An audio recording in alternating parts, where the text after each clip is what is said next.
gentlemen, welcome back to the Extreme Hangout. Thank you all so very, very much for coming. I think us girls like to think this is an incredibly important conversation. I have had the total pleasure myself of being part of well, it started off as a small WhatsApp group, and the WhatsApp group just kept on growing. And that is because there is an enormous amount of feminine energy around the world, it turns out.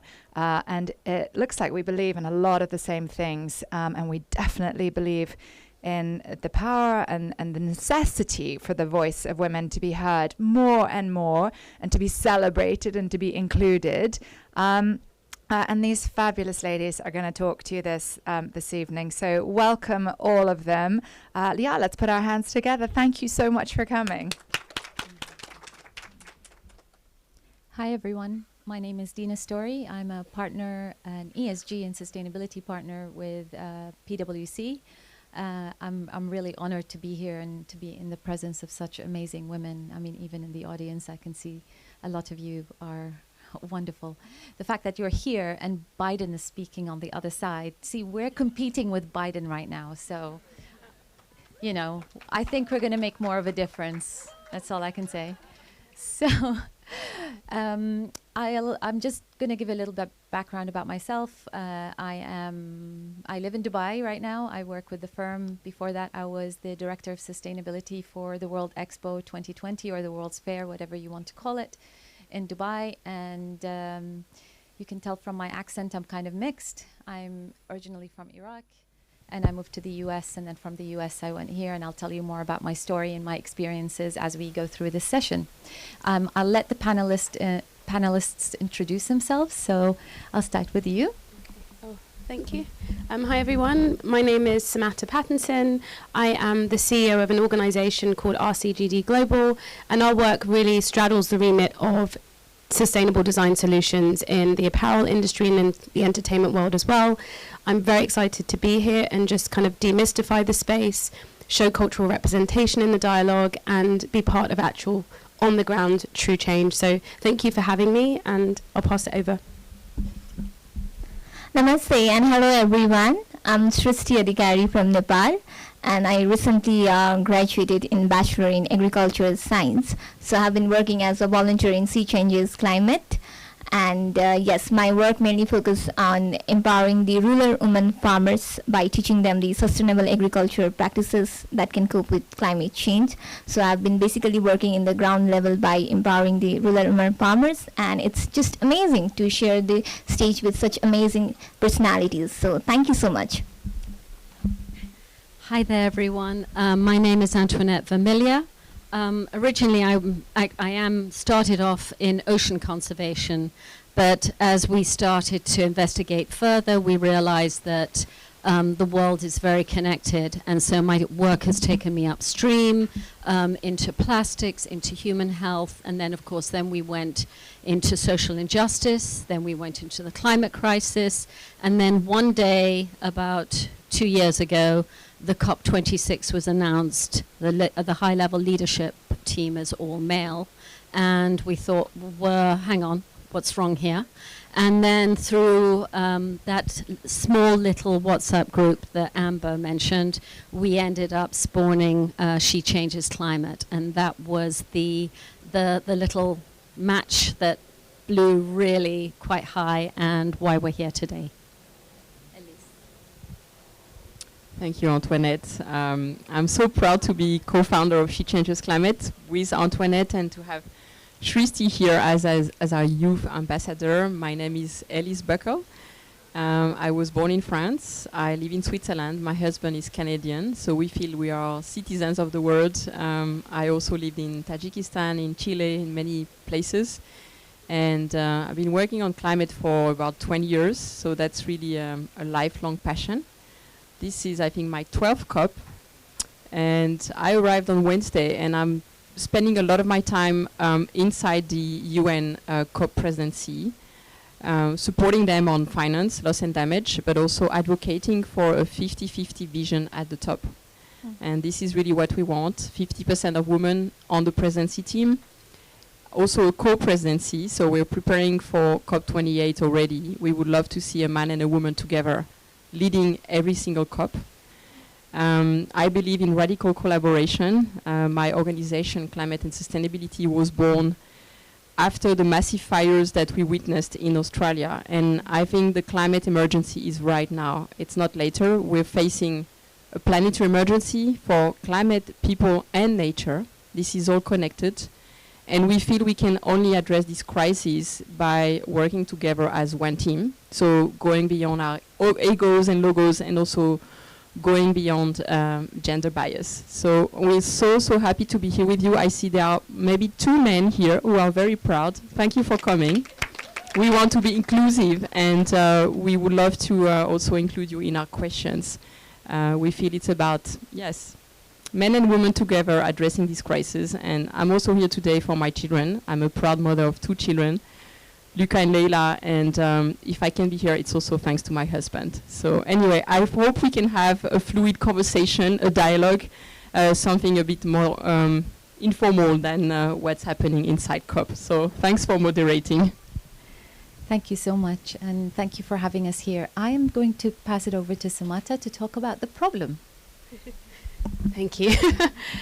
So yes, I'll dive into the problem, which I think we're probably in some way kind of aware of at different levels. So the context is that we know that when it comes to dialogue around climate change, women are really kind of heavily underrepresented in this space. And what does that look like? Okay, great, that's there. On the ground, that looks like, even though we are such a kind of key part of the population or the global population, we are not present when it comes to dialogue, we are not present when it comes to decision making, and we continually marginalise in that process. And that involves all realms of where the conversation's taking place. It involves kind of political realms, government realms, business, private sector, even within kind of educational institutions. We are kind of continuously put on the borders of that conversation. And part of what happens through that process is that not only are we not consulted, but we're also not given the opportunity to develop the solutions and build the framework. And for many obvious reasons, that's deeply frustrating. And we've seen that almost get worse, especially as we kind of come out of this global pandemic. What we actually found when we look at studies is that things like gender parity, we've been pushed back 30 years, so whereas before I think we were 100 years out. Now I think we're 130 or 140 years out. So we see that as crises continue to bubble to the surface, this inequity actually worsens. So it's obviously important for us to start tackling this because we need to move progressively forward.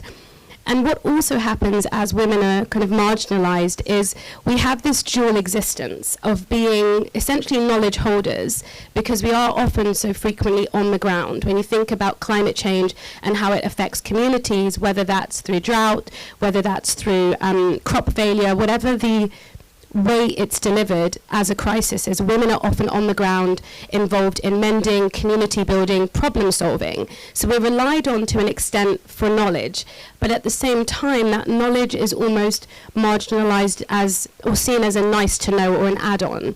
So it's not even given the language of being intelligence or knowledge. It's almost conversational pieces that are carried into the serious rooms where we will take this and make it science or knowledge. So there is a kind of, I guess, a theft of acknowledgement that happens when women are not given the space to talk and intellectualize for themselves. And so we're here to really discuss this as a challenge and see, how do we get back? How do we get to a space where women are able to vocalize, where they're empowered to deliver solutions and they're empowered to be in the room in their many different guises and many different representations? So I think that's part of the problem that we're addressing here when it comes to climate, and allowing to put a spotlight on how women can provide the solutions for combating climate change. So I don't know how succinctly I can cover such a big topic, but I'm just trying to cover some of the key roadblocks to this conversation about the role that gender plays in the climate conversation. Thank you. I believe Tristy will introduce a video that kind of encompasses the story of She Changes Climate.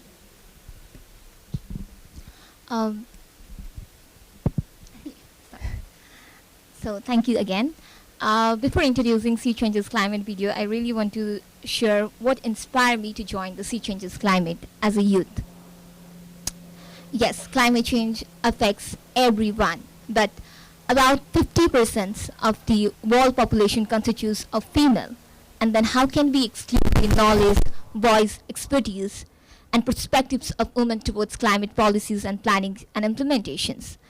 So, ladies and gentlemen, let me tell you, like in many societies, women are more responsible towards food, caring of the family, energies, bringing everything and taking the responsibilities of the whole family, especially in the developing countries like us, like coming from the global south countries, where women are more responsible towards taking care of the whole families and doing and expected, to do the care of the whole family along with carrying your professional's work. And as a result, women are the one who are more vulnerable towards the climatic consequences because they are the one who are more exposed to the environmental activities. For example, let me take you the example of in the food sector. We are the country where we are heavily economically dependent on agriculture sector. More than 70% of the farmers are female farmers in my country, especially. So when we talk about female farmers, and when we talk about we are economically dependent on agriculture sectors, but at the same time all policies, trainings, programs are just based on the needs of men. The women are being excluded, and that's what made as an agriculture student, as an youth, and my concern is always our large populations are females. They are the one who are the backbone for the economic development, but at the same time they are the one who are excluded. And that's what inspired me to join the Sea Changes Climate, where all the women from the diverse backgrounds are working together. So I really thanks to Sea Changes Climate for giving a youth like us to give a voice, and that's what our Sea Changes Climate films aims for. Including everyone, including everyone, every diverse voice. And we do not say 60-40, we do not say 70-30, we just say 50-50 voice or vision to respond to climate emergency. That's what our film is for. We need to acknowledge that women absolutely have a vital role to play in leadership roles relating to the climate crisis.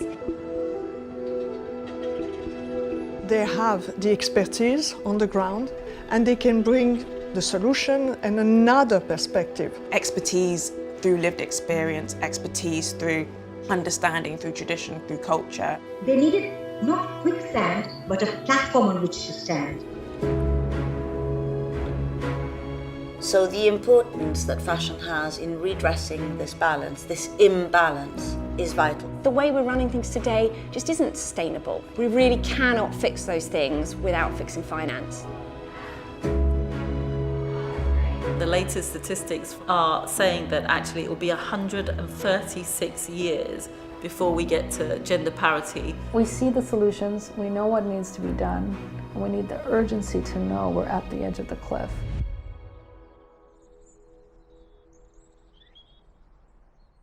Just to say something about this lovely young lady, she's my son's age. And when I met her, I was so proud to meet her and the passion that she has. And so I just wanted to say thank you for, giving me the comfort that the next generation will take this on forward and we can have this earth in safe hands. So thank you. Just 2 times she said, I'm her son's age, and I just want to share this. I had tears in my eyes when I saw the ocean for the first time in my life. My gosh. It's just so beautiful, She's amazing. So thank you. I think we should give her a round of applause, please.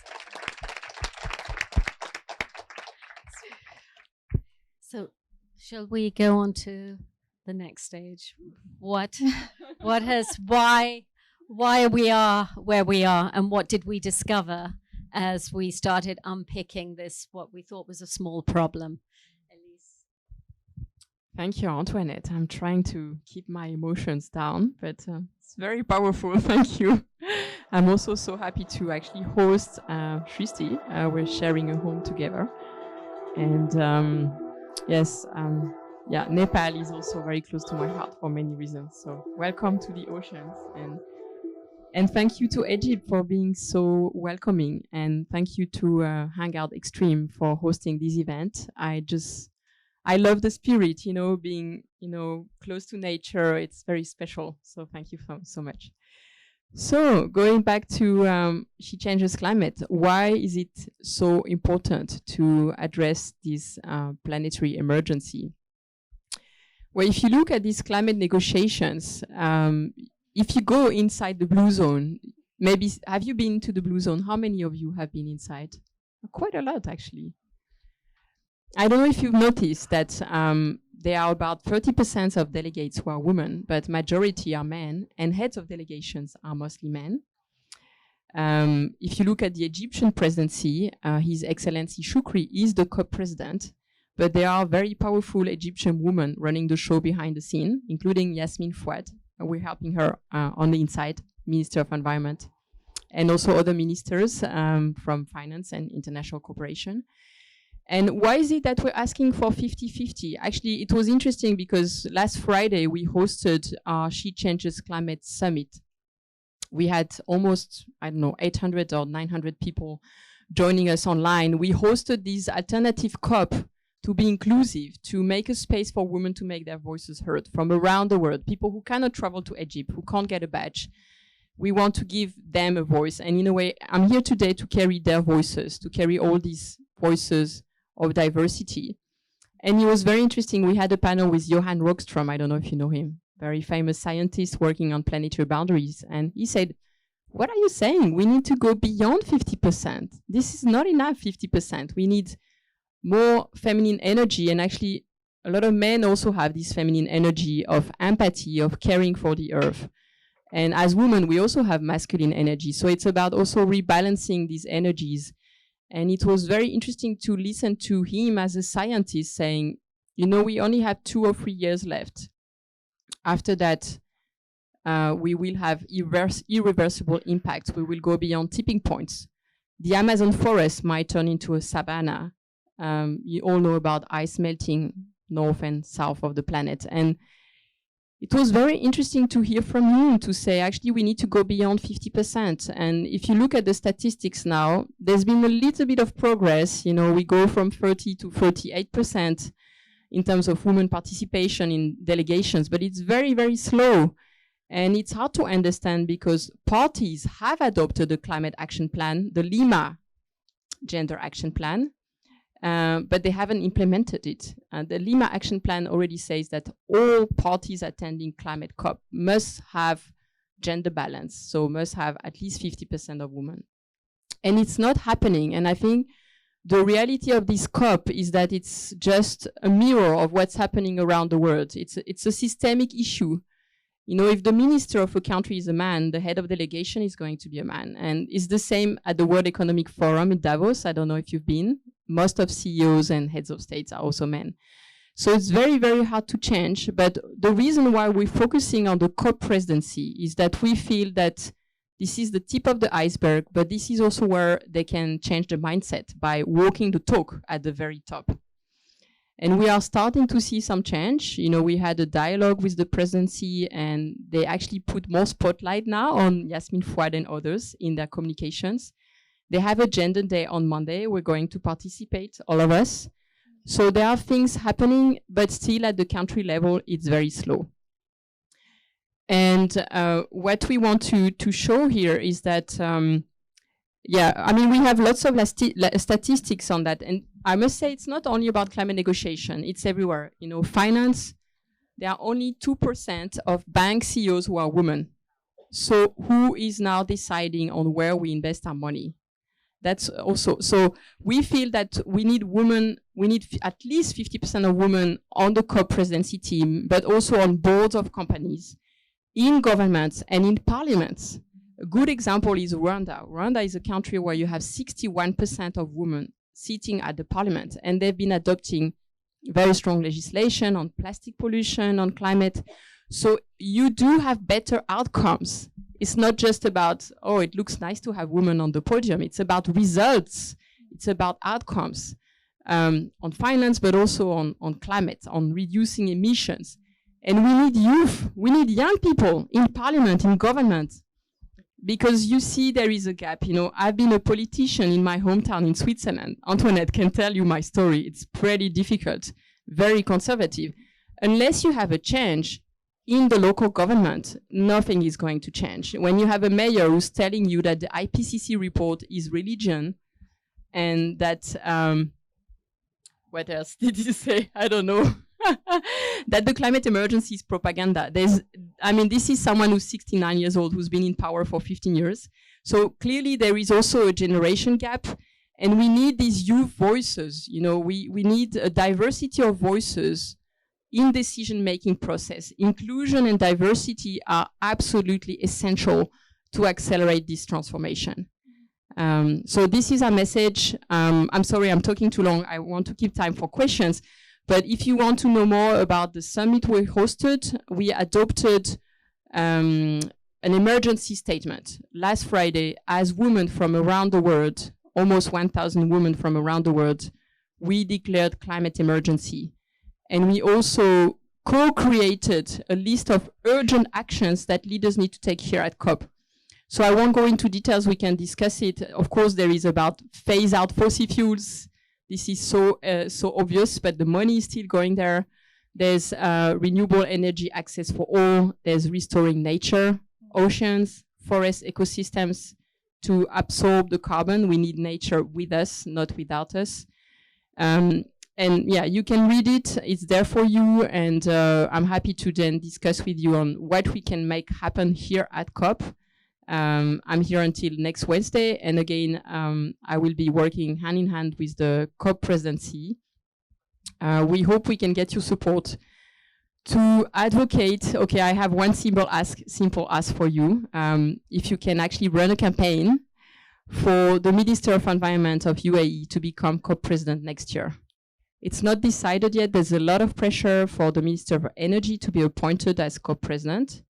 Obviously, there's a lot of oil money behind it. And we really would love this amazing woman Minister of Environment of UAE to be the president, if not at least co-president. As I said before, co-chairing is also very, very powerful. A man and a woman together, because we're complementary. So thank you so much for your attention, and over to Dina.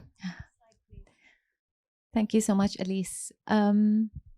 So I just want to tell you a little bit about my background and why I am in the sustainability space and how I got here. And it's kind of a weavy journey. So I'm originally from Iraq, from Baghdad. And anybody who knows the country and the turmoil of the country understands the struggles of me and my people. I lived in Iraq, born and bred there. In Baghdad, my parents, my mother is an immunologist. My dad was a journalist. He was the deputy head of the Iraqi Journalists Union. And during Saddam's time, my father was imprisoned because of saying something against the government. And he was put in torture chambers, and that's a whole other story. But we were 3 girls. And my father always said, each one of my girls is worth 100 men. And that struck me. So, and we were never told, you have to study, you have to do this, you have to do that. We were just told, do what you have to do. That's it. Do what you have to do. So I went to college. I graduated with a chemical engineering degree in from Saddam University. I was one of a few women in the chemical engineering degree space. I worked on the oil fields to start with, which wasn't easy, until my parents said, this is too dangerous. This was after the 1990 war. So we're talking, the war actually started on my birthday, January 17th, but that's a whole other story. We're talking, we've seen, my house was in the middle of 2 government entities. I've seen bombs, I've seen all kinds of things. My father was imprisoned after that because somebody heard him say a joke about Saddam's son, and he was taken to the torture chambers underneath the Olympic Committee. Believe it or not, that's where they put him.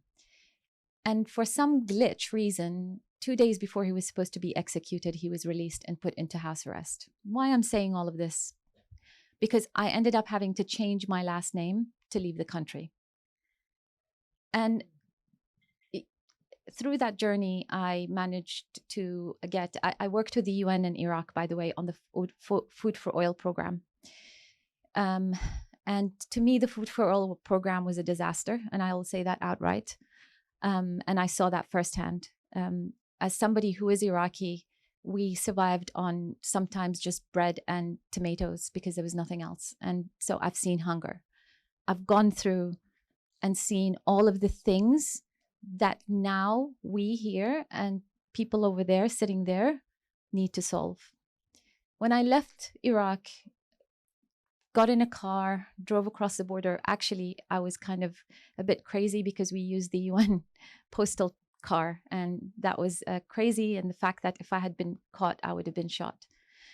Got to Jordan, and from Jordan, we managed to get a work visa to go to the US. So I got to the US. I was pregnant with my first child with 2 suitcases and $2,000 in our pocket, me and my then husband. And how do you start from there? So you start as a woman. I'm looking at myself and going, oh my God, I'm pregnant. I need to make a good life for this child. And so I did everything. And so did my ex-husband at the time, and my husband at the time, ex now. We did everything. And I became a business analyst. But every time I would knock on a door and give my CV in, chemical engineering degree from Saddam University. Now put yourself in their shoes. I heard, oh, do you know Chemical Ali? Oh, you must have like an oil field in your back. I mean, and some of them thought it was a joke and that I came with my CV as a joke. And I would say, I have all of this experience and nobody wants to take it. So I had to go back to school. I did an MBA in international business with my kids my kids being very little, and it's brick and mortar, so there's no online. I worked in whatever I can get my hands on, and I ended up in the financial sector. Great. 3 kids, financial sector, cushy job. Oh my God. I mean, the Christmas gifts were a Tiffany necklace. I couldn't do it. There was something missing, and that something is, maybe it's survivor's guilt. I have no idea. I always try to analyze it, but all I know is that it didn't work for me because I wasn't making an impact, and I wanted to make an impact. So I quit. My mother thought I was crazy, just FYI, and so did my husband. That's why he's an ex, and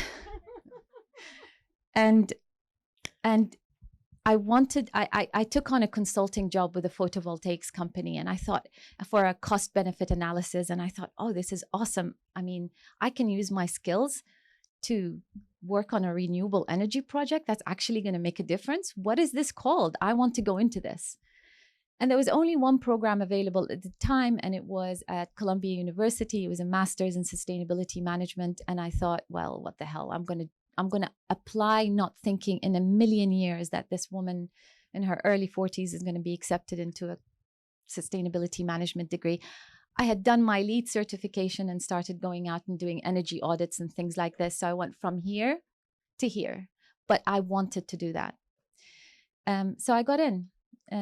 2 years later, Jeffrey Sachs, I hope the father, I guess, of the Millennium Development Goals and the Sustainable Development Goals, was my mentor. I worked with the Earth Institute, and I had the capability to actually start making a difference.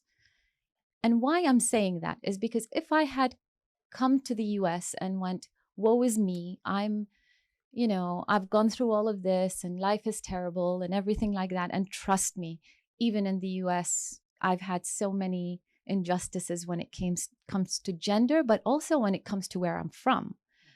2003, I'm watching the war on the other side. I'm watching my parents' building next to the green zone, get bombed. There were 3 buildings on CNN. One of them was my parents'. One of them got bombed. I didn't know if it was my parents' building or not for 3 months. So is it better to be on the other side, or is it better to be in the war zone? So that night I get a call from a mother of my friend's, my daughter's friend, play date. And she called me and she's like, "Hey, Dina, I just called to congratulate you." And I said, "For what?" And she's like, "Aren't you glad you're being liberated?" And I said, "My parents are being bombed. My family is being bombed." And she said, "Well, that's the price of freedom." So why I'm saying this is because wherever you go, you're going to see people who are biased. You're going to see people who will try to stand in your way, and it's up to you to make a difference. It's up to you also to see people in another lens. I could have taken this person's words and, there was a swear word in my head that I would have said, but I didn't. And I just said, "Thank you for calling, and I need to go now." And that's it. Why? Because she's coming at it from a good place. So our perceptions of others is also quite important. Why is this important in the sustainability space? Because sustainability requires passion, and it requires, and I'm sorry, I may be going too long, but I'll finish right now. It requires passion, but it also requires empathy, because you need to be empathetic. If you're talking about food security, you need to understand that it's not just about the food security in the global south. It may be food security in the town next to you. When we talk about water scarcity, it's the same thing. So in order for us to find solutions for some of these problems, we have to have empathy. And that empathy grows from us and from our perceptions about people. And I'll stop now and I'll hand it back to you. Thank you, though. That's a very moving story and actually filled me with rage, sadness, happiness. I've gone through the whole roller coaster with you. Okay, so let's get on to the practical part of this. So can we have the next slide? Great, thank you. So this one is where I'm going to stand up. So the point is, we're all, as I mentioned earlier, when this happened, when the COP26 leadership was announced all male, it was probably nothing deliberate. It was, I looked around, Boris Johnson looked around, saw his buddies and said, "I'll choose you." So at the moment, we're focusing on climate change, but we're missing so many other parts. Where we are missing biodiversity, or we're missing ocean acidification. Elise just mentioned that the Amazon could become a savanna. Earlier this year, it went from a carbon sink to a carbon source. The melting points, there's another. It's not just the North and South Pole, it's the third pole up in the Himalayas. So we have to be aware that all of these things, when we're looking at one direction, we're not necessarily looking around us. So this is basically just showing you just a few of the areas we don't necessarily look at, but that we should bring into our thinking. It widens our lens, and that's so important. Could I have the next slide, please? So this is an exercise which I want you all to do. And it's a really interesting one. I did it earlier this year, and I was blown away by it. And it's basically, we have the system right now. Why is this happening? Why has this not changed? I grew up in an epoch where I thought this had all been dealt with. So my kids were born. We started She Changes Climate, and I thought, but this has been dealt with. And the more we got into it, the more we realized it hadn't. And it's not necessarily, oh, everyone's bad, or, it really is a story of people working in a very narrow lens. And the important thing from all of this is, if you were to walk away today, what could you take away with you? So in this area, if you just look at it, anyone who's close to the center, usually it has had or come from a position of power and privilege, and they're not even aware of it. But try being someone down here or over there. I bet you they're looking in this room and going, who else is like me? And that's really important, because until we start to talk about biodiversity for nature is a rich tapestry of different things. Society needs that same richness. And at the moment, we're using a very narrow vanilla lens, and that has to change, because that's where the decision-making is going to become much richer. So I'd just like you all to take about a minute or so and look at that thing. And I'm not going to call anyone out, but just to think about where you think that you sit in that and I will ask you what your observations are afterwards. So I'll just leave you to that. In the meantime, Elise, do you want to talk a little bit more about your situation and how that has been as a woman in politics? And, you know, you came in thinking as an equal, you would come in and make a difference, and suddenly faced a whole load of harassment and bullying, which was unexpected. So that's an area you might wish to talk to. Okay, yes. I mean, this is very interesting because if I look at the wheel, I can be easily in the center. Okay, I'm white, I'm a woman, I live in Switzerland, I've been to school, I speak French and English. I'm quite fit, I go running in the mountains. But it's interesting because about 5 years ago, I started going into politics in Switzerland. Okay, I was born in France. And the Swiss are actually quite conservative on many fronts. I don't know if you know about Switzerland, but women had the vote to right very late, you know, in some places 1990. So I think Nepal is actually doing better in terms of women's rights. But I must say I was not a feminist at all. I've been a climate policy expert, and I was like, just like, I think what you said, you know, I thought my mother has done it. My grandmother has done it. This is done. You know, in France, we had Simone Veil. I don't know if you know her, who was president of the European Parliament, who made the first law on abortion passed in France. Like, this is done. You know, where now you see the US Supreme Court. It's not done. It's never done. But I don't know. I haven't prepared speaking points on this, but to make the story short, you know, I was leading the Green Party, women engaged on climate. So I started at the local council. I also got the Swiss citizenship in the middle, and I was at the local council. And then there were elections for the executive team. In Switzerland, you have 7 members of the executive team, the mayor and 6 deputy mayors. And I was pushed by the Green Party to run for elections. I didn't even want to do that at first. I thought, this is not for me. I'm not sure I can do that.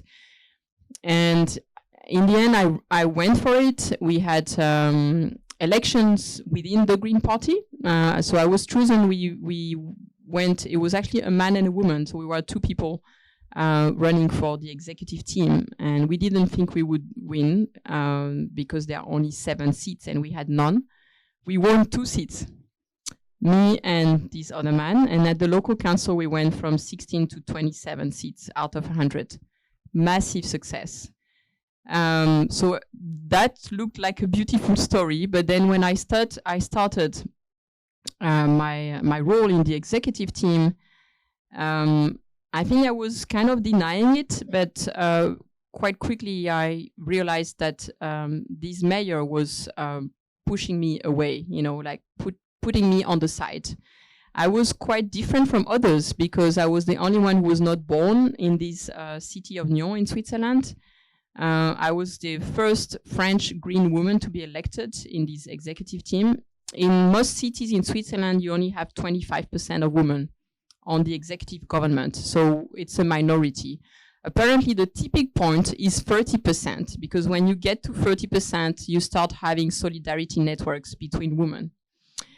And I was given, where I chose the portfolio of energy, and this is obviously my passion, climate energy. And then I was given human resources, and I thought nobody wanted human resources. I was like, okay, I take it. I like human beings, and I want to work on equality, training, and then when I started, well, the head of human resources, actually a very brave man, told, well, you know, there are quite a few women being harassed, and there's this one who is on sick leave, and this one, you know, being pushed away. And I tried to report it, and then I was facing denial. And that's been very hard, because basically, to make the story short, I had to take a lawyer to defend myself. And in the end, I'm leaving that space, you know, because it's not healthy anymore for my family. And I had to choose basically where is it that I want to invest my energy, you know. And luckily, there was She Changes Climate. We had co-founded She Changes Climate before COP26. And there was Antoinette there holding my hand and saying, Elise, get out of it. We need you on climate policy at the international level. And honestly, she saved me because, you know, when you're facing this situation, suddenly you're facing a lawsuit. I mean, someone, a mayor of your town, filing a legal case against you. I've never dealt with something before in my life. You know, you go from the center to the outside, basically. Okay, I'm a citizen, I have a passport, but now people are like, what have you done? You know, are you guilty or not? So you go like from the center to the outside of the box pretty quickly. But I must say, She Changes Climate has been like my sailing boat. You know, it was kind of a rescue boat, and I invested so much energy in it, and now I'm so proud about what we've done together. So this is just to say that even if you're white and you think you are in the center, if you are seeing a systemic problem, it's not easy. And it was interesting, your story about the bias, you know, because it's never black and white. It's never, also just to say just one small thing during this everything that happened to me last year. When the war started, we decided to host Ukrainian refugees in our home. And it was so powerful because they were being bombed every day. And to host them in my country, in Switzerland, in a peaceful country, I think it also helped me to realize how privileged I was. Okay, there was this thing going on in my town, but in the end, you know, we were safe and we were privileged to live in peace. And so thank you for sharing your story. It's been really, really touching my heart, because I have this friendship now from my Ukrainian friends, and this is close to my heart as well. Thank you. Thank you. Samata, I would like to hear from you, please. And I'd like to hear about what you've done. And I've read a bit about you, and I think that your experiences will definitely enrich the conversation that we're going to open to the audience after this. Sure. Oh. Thank you. So I've been just processing what I've been listening to and what I've been hearing, and some themes kept just popping up. And one of them is that I think we use words so often, but we don't use them to the fullness of their meaning. And when I say that, for example, the use of the word women and she changes climate, I feel that for such a long time, even the use of the word women, there's been gatekeeping within who that encompasses. And we see that historically all the time. We even see it with the suffragette movement, where it was a specific group of women we were advocating for. It wasn't all women. And my biggest fear with this conversation, and one of the things I'm so actively rallying against, is to ensure that there is a true representation of all women's perspectives. And that includes race, that includes ability, that includes just socioeconomics, that includes educational attainment levels. So within everything we do, I'm very passionate about ensuring that we really do include all women and not just the socially acceptable kind of monolith of women. So when we talk about, you know, even the Ukraine, that was slightly triggering for me because it's so traumatic what's happened there. At the same time, when you looked at media coverage, I saw so often people of color, women of color, were not given any compassion. In fact, you had journalists saying things like, what makes this more painful is that these are a civilized society, that these people look like us. So you see these experiences and it's painful because you can see there's a crest of change, and absolutely that needs to happen. But even within that crest of change, you can still be deeply triggered because you can see a filtration system happening in front of your very eyes. So it's so important that in these conversations, we make sure that we are including all women 100%. So that's something that means a lot to me right now. So thank you for just allowing me to just respond on that. And the diagram is so powerful for those who live on the outside of that all the time. And so my journey, and I'll just be so brief because I want to give people the chance to speak, is, I mean, I honestly come from a family of Ghanaians. My great-grandfather was a chief, Yona Abdullahi III, and I was named after a very troublesome, rambunctious aunt who would rock into the chief circles of discussion and say, why aren't women in this conversation? And she therefore earned a bit of a reputation of being a bit combative. And my mum and dad had a huge argument about naming me Samata because my mum said, you know the reputation of this woman. And my dad said, yes, I do. And so part of what I feel is my legacy is going into those circles and saying, why aren't we in this conversation? And the reason I think that's important is not to be combative, because it means, to me, I think you aren't really trying to solve any problems if you're not consulting and getting a full idea of the picture. I don't understand how you can do that. That's like trying to build a car without consulting engineers. Like, what are you talking about? Is your intention pure? How can you build something if you're not getting all the knowledge that you can? And so with my journey with RCGD Global, I essentially won a design competition. My background was economics, finance, and management, because if you have any knowledge of second generation West Africans, you'll know you don't have a degree choice. You can do economics, finance, medicine, or law. Like, that's it. We've come all this way, choose one of the 4 degrees. So I went for... Same way, don't worry. Yeah, so I went for that, but I immersed myself in the creative industry and essentially became part of a design initiative that was founded by Susie Amos Cameron, the wife of James Cameron. And so I went on a journey to discover sustainability through the lens of people who are really trying to change the way we tell the stories of sustainability. But the things I've encountered as a woman in the space are really have inspired me to want to create opportunities for internships, for mentorships, for programs of development, and even considering where we do outreach for opportunities, making sure we go to community colleges, making sure we go into communities, making sure we advertise these opportunities in papers and magazines and platforms that they're reading. I mean, there are so many ways we gatekeep certain women. There are platforms who say they're about representation, but they don't even have a language translator on their website. They don't even consider women who don't speak a certain language. So our work is really about accessibility through design solutions. And that's whether we're working with in the apparel industry, where 80% of the garment workers are women, so we're a huge part of that, or it's working with organizations where within the industry of the Fortune 1000, we have probably 12% of the leaders within that are women. So I think my passion is just changing dynamics, pushing out the optics a bit, going as broad as we can, because I don't see any harm in ensuring that we have more diverse perspectives, because ultimately we're solution-based. So to get true solutions, you consult people, as many people as possible, and let what you find inform your decisions.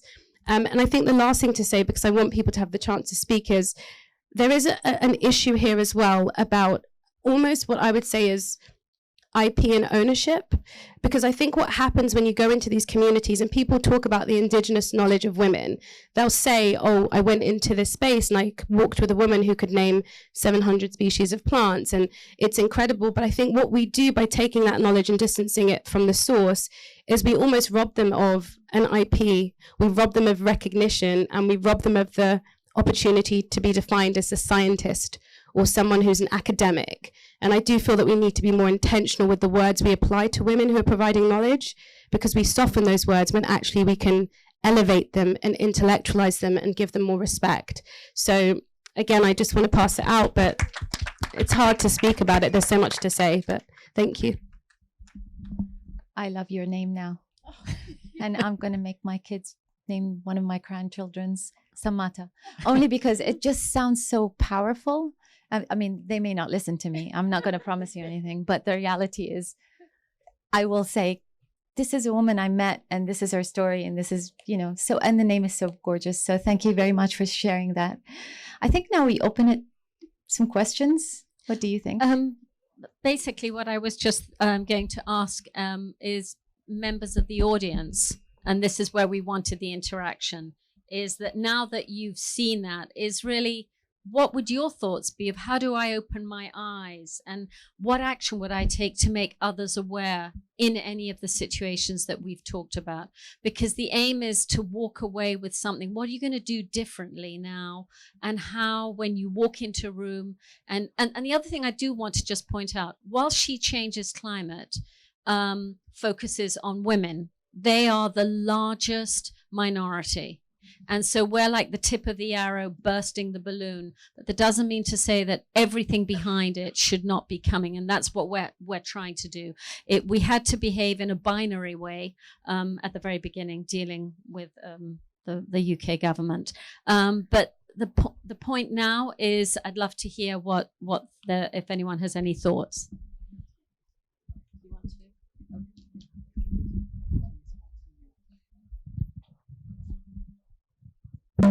Hello, thank you so much for your stories. I wanted to just touch on Samata. just said about intersectionality. And I see this a lot, especially in the climate movement, in the women's movement. And she referenced the suffrage movement. We know that that was an incredibly racist movement. And as we're creating the environmental movement and climate movement, mass media and even our own posturing has portrayed this movement as a movement for the privileged and has disconnected the environmental and the climate movement with the working class movement, the labor movements, and the social injustices.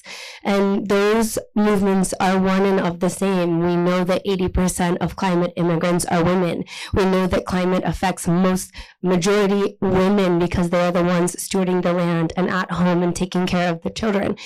And those movements with social justice, if a woman is a single mother working multiple jobs to feed her child, she can't go to the street and fight for climate policy. She can't go out of her job and protest for the fear that she's going to lose it and lose her health care and lose all of the things like my mother.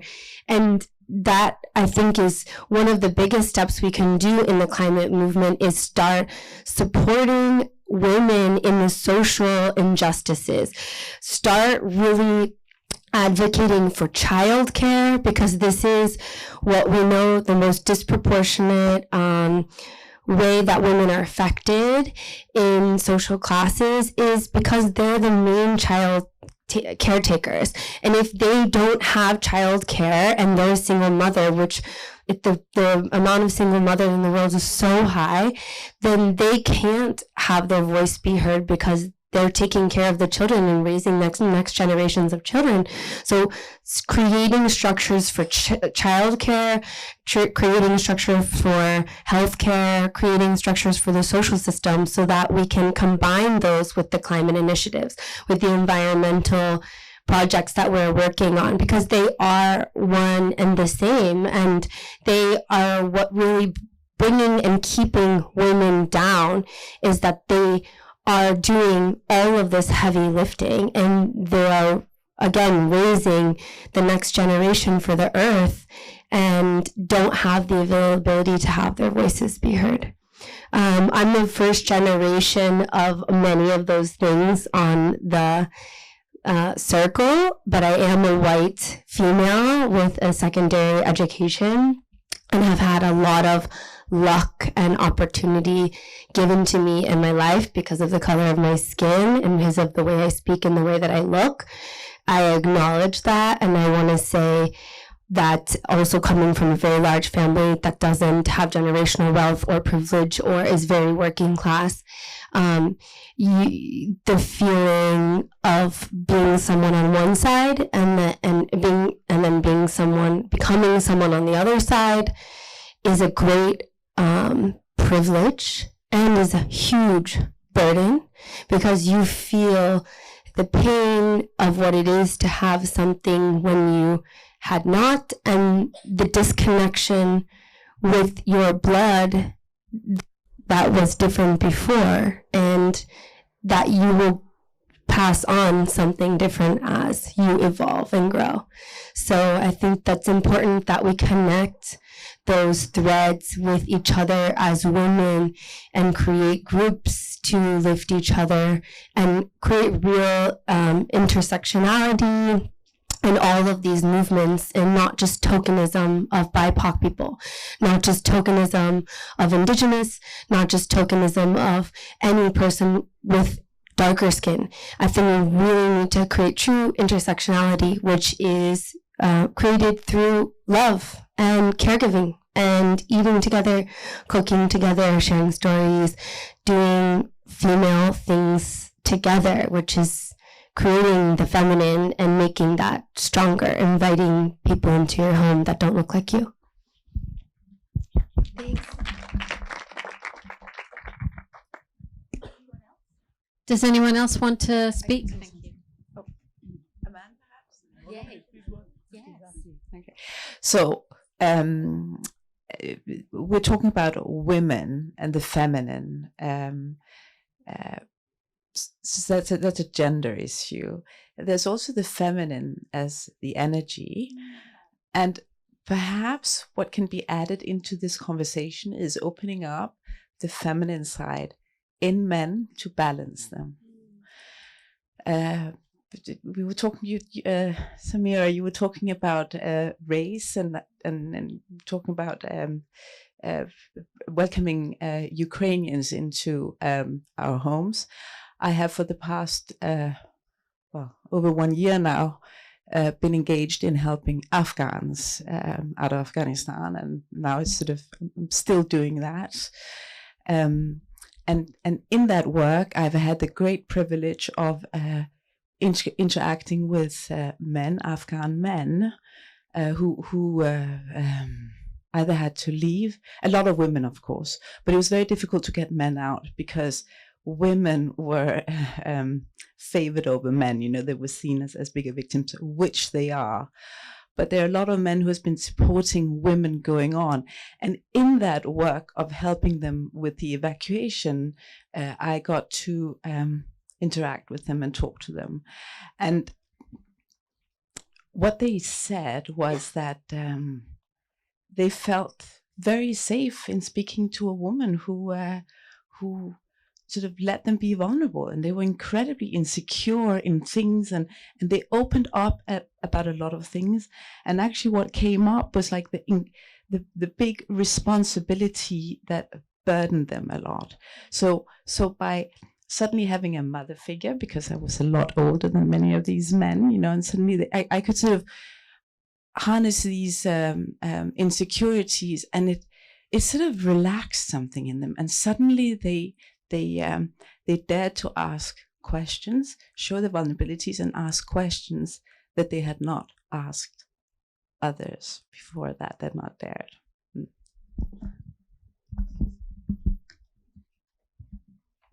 Well, I want to start with thanking all of you for sharing your stories. They're really inspiring. I found the circle that you shared quite interesting. I think across time we've made progress in different areas, but I can't help but think that during war times and times of crisis that we might actually regress on certain areas as well. How do you think we can not only aim for better, but also protect what we did thus far? Okay, thank you for that. It's been interesting. Some of the talks today have shown how top athletes can be vegan. We are defying our stereotypes. So when we're talking about protecting, there is a lot of this. It's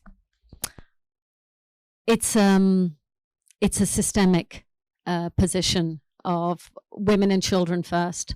Whereas if women are allowed to protect themselves, they're actually quite capable. Someone hurts your child, I think women are something to be very wary of. And we've seen that. So there is an element of that part. But I also want to go back to the point that when we get into situations of wars, most of it has been generated by a very male structure. And so talking earlier, we were talking about what we really are interested in as well is bringing in, as you mentioned, men with the divine feminine, allowing males not to have to act totally tough, don't have to act in very strong ways, but to allow for compassion and to allow for empathy. So the solution doesn't lie just in women. It's in all of us. But all of us have to make a conscious effort to think how we comport ourselves in a knee-jerk reaction because society favors that look or favors that image, break it down and start saying, okay, how can I do this differently? How can I do this differently? That, you know, and what is considered weak? You know, women are weak. Women need to be protected. Well, sorry, I can look around this room and I can assure you many of them don't. So there's that element as well. So we need to break down our stereotypical images. Again, it's the biases. So that's what I would say. Shristi, would you like to? Yeah. And then, sorry. I'd just like to add one thing as like, you know, these beautiful ladies have spoken so many things, sharing their stories. I just like to add one thing was like, My name is Srishti. So, the meaning of my name is creation. So, yeah, in Nepali, its meaning is creation. And, I come from an army family background. So, warrior is in my blood. So my colleagues always said me, you are a warrior. And that's what my father always tells me, and my mom, she started working at the age of 16.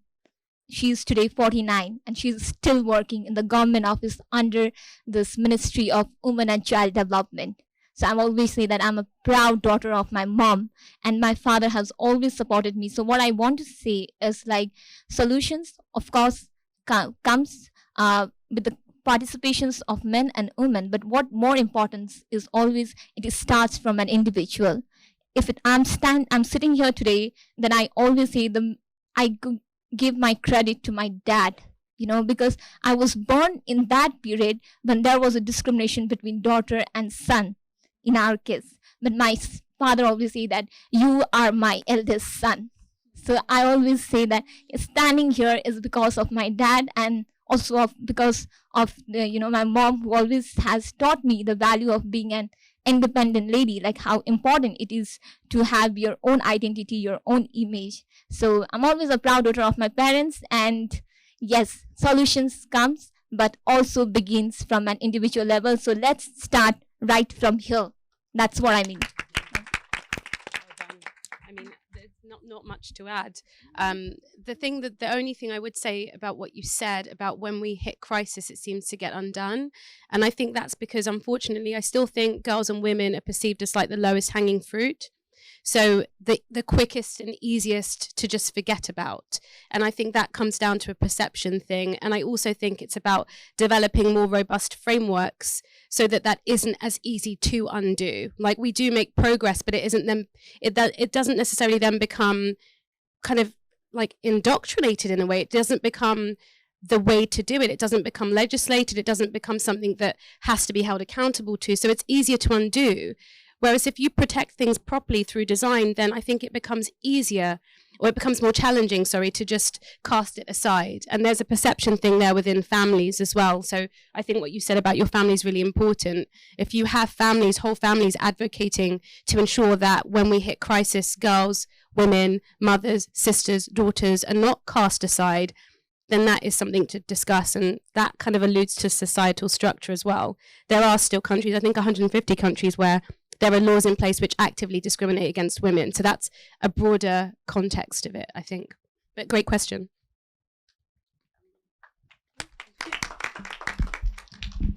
Thank you, ladies. That was really moving. So going from one question to another is kind of challenging. So my remark was more on the 50-50. Elise, you mentioned that there are lots of efforts and lots is being done, and it's good to see the progress. However, I just wanted to share, while this is good, the decision-making remains often with men. So I have been in positions where the 50-50 was there, excellent. I kept moving the ladder, and then as quick I was moving, looking around, there were no women. I mean, I had to ask men to approve my budget. I had to ask men to do, restructuring within my teams and do a lot of things. So yes, the statistics said that we were actually more than 50%. However, the decision making was still within men, and I think lot can be done. Basically, raising women, those who reach the top, lifting one after the other to be part of the decision making, and not just on crisis or on the day to day. It should be part of a normal operation running. Yeah, thank you, ladies. I think I'll give the final round to Elise. Please go ahead. Thank you, and I'll try to reflect on what you've all been sharing, because it's been really, really inspiring to listen to you as well. And on your first point, actually on the glass ceiling, this is what you're talking about. In 2017, I was advising Ambassador Khan, chief negotiator for Fiji, for the COP presidency. And so she was at the top, right? She was running the climate negotiations, and I was advising her. We were actually 3 women advising her. And And she was very successful, actually minority from Fiji, from India. She's originally from India. She's now running the International Criminal Court, by the way. I don't know if you know her. Amazing woman. But I saw how hard it was for her, because after COP, she was basically dismissed by the Prime Minister. And so what it tells you is that it's never easy at any level, even if you go beyond the glass ceiling, and there's always something higher, what happened with me and the mayor. But I think also what I wanted to share on this experience being part of the Fijian presidency, I think your point is very good, that you also need to look at the other side and listen with empathy. I don't know, somebody say that, listen with empathy. And this issue of race, it's something close to my heart, but actually when I was on the Fijian presidency, I was the only white person. They asked me to hide. There's like, no, people will think you are Australian. And Australia and Fiji, they are the one colonizing the region. Well, anyway, maybe another stereotype, but it was the first time in my life I experienced racial discrimination for being white on a Fijian team. And it changed my perspective, just to say that this is never, easy. It's always more complex. And another story I wanted to share is with my parents. We went to South Africa in 1994. My parents were traveling around the world, always very cheap. We went from Kenya to South Africa for 2 months, backpacking, going on the train with people, normal people. We crossed the border to South Africa, and we went into the 3rd class, and we were the only white people. And people were very welcoming, but they were like, what are you doing here? Why are you sitting here in the 3rd class? Why not? We want to be with you, with people from the country. So just to say, this bias is can also happen the other way around. But also what I wanted to share is something else, because I think you said we are the ones, women, we are carrying the hard work. We are mothers, we are also affected by climate impacts, we are climate refugees. And I think I had this very interesting discussion today with Malini, and I don't know if you know her. We also need to move away from this victimhood. And I ask you, Shristi and Samantha, please don't fall into the trap. We want you to be change makers. You're not victims, you're change makers. You are going to make a difference here at COP and in your life. And I think it's very important for all of us to move from this victimhood mindset. And this is what you did too when you went out of the war in Iraq. You went from that side of, being bombed and your father going through this story to being the actor of your life. And I think this is very important for you to move to the other side, to be the change makers. We want you to see, we want you to drive change here. And this is also why we're supporting you. The other point, you talked about war, and I think this is very important, and human rights. And for me also what I experienced in my own country in Switzerland, there's no climate action without human rights. And I think you've heard about Allah, the prisoner here in Egypt. What's interesting is actually I understand his sister and his mother are fighting really hard for him. He might die in prison. I don't know what's going to happen, because he said something negative about the government. That's the way I see it. But just to say, I think that especially in a situation of war, human rights are being threatened, women's rights are being threatened, and this is why democracy and human rights are so, so important. And the challenge with the climate crisis is that it's weakening democracy right now, because we have more war, we have more drought, we have, food crisis. And it's also weakening democracy because there are more climate refugees, and people in my country as well are trying to close the border. So I think it's all connected. Human rights is very important. And the problem in a situation of war is that it's very hard to make human rights law apply. Who is going to judge people who are committing this human rights crime? That's a big, big question. Just the last thing I wanted to say, because again, going back to this issue of race, it's something that is really puzzling me. By the way, my daughter's name is Leila, which is an Arabic name, because I was pregnant with her when I was working in the Middle East. But I think also we need to go beyond this division. You know, there's no time for climate action. We need to go beyond this north-south division between men and women, we need to go beyond these boundaries and work in this process of radical collaboration. Why? Is because we were all born on planet Earth. You know, in the end, we're all like brothers and sisters. We were born on this Earth. We will die on this Earth. And so we need to work as one team for one planet.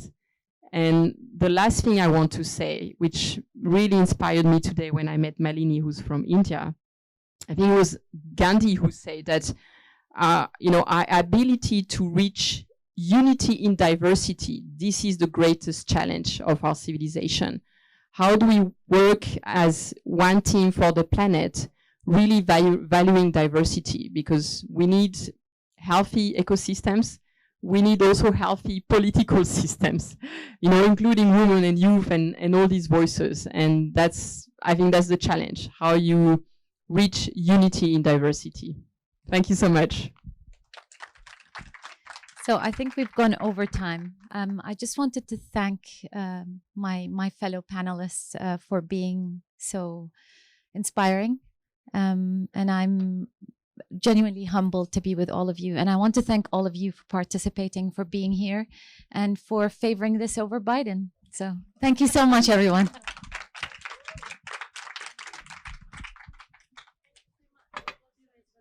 you on stage for a nice photo.